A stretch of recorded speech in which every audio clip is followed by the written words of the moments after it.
Stavrosid întoarce pentru Mureșan. Cepreghi pasă printre pentru Novan, au recuperat spaniolii și acum Șevelev, primul gol pentru ucrainean în această partidă. Scorul îi permite lui Dușebaev să-l introducă pe acest jucător, să capete.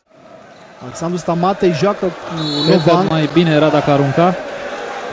Asta a gândit și Novan, cred, nu se mai aștepta să vină mingea spre el. Nu s-a așteptat să mai primească mingea de asta. Foarte bine aruncă peste blocajul celor trei spanioli Stamate și înscrie.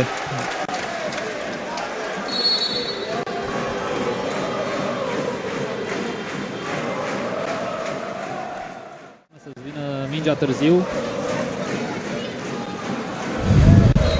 Și un gol din nou pe contraataca lui Kalman.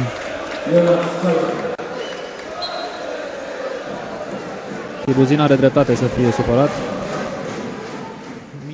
Vor termina grupa pe primul loc cu 16 puncte și în optimile de finală vor juca cu echipe de pe locul 4, probabil Celie, Holding sau Cadeten.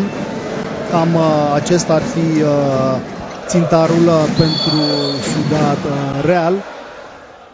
Dar Barcelona și Hamburg sunt echipe adevărate. Am mirosit încă o minge în atac. Spaniolii fac același lucru acum. Pornim pe faza a doua și foarte bine pătând de Stamate și îl depășește pe Guardiola și marchează. Bineînțeles că îți creezi un avantaj în momentul în care ești pe primul loc în grupă, joci cu o echipă mai slabă, cred că își permiteau să piardă această șansă spaniolii. Deși sunt foarte valoroși.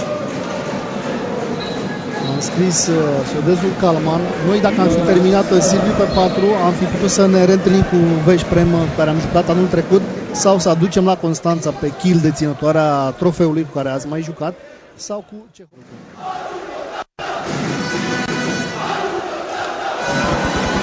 A aruncat Mureșan, din păcate, mult peste poartă, poate a și fost jenat de un adversar. Blochează între Rios, de drumul la 3 contra 2. Foarte bine se descurcă. Interesant, m-am uitat la această fază. Careno a scos mingea, a vrut să dea contraatac. Gol superb scris de prietenul tău, George Buricea. A vrut să dea contraatac Careno, a greșit mingea, a recuperat Daniel Mureșan, dar nimeni nu i-a reproșat nimic. Și ultimele 30 de secunde ale partidei. Poate vom reuși. Poate vom reuși să mai marcăm un gol și să micșorăm diferența. Senzațional gol de la 10 metri de pe picioare.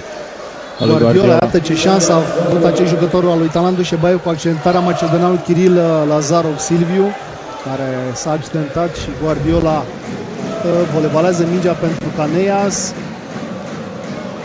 2 contra 1 pe contraatac, o fază care am întâlnit-o de prea multe ori astăzi.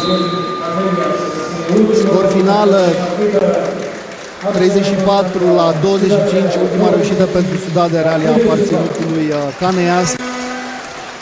Aceasta a fost ediția din acest sezon din Belgian Champions League pentru HM Constanța, deoarece campioana României n-a reușit să învingă astăzi și să urce pe locul 4, loc care îi dădea oportunitatea să joace în optimile de finală a acestei competiții. A fost învins azi Constanța de una dintre cele mai bune formații din lume, este adevărat, Ciudad Real. Calificarea Silviu însă nu s-a pierdut aici.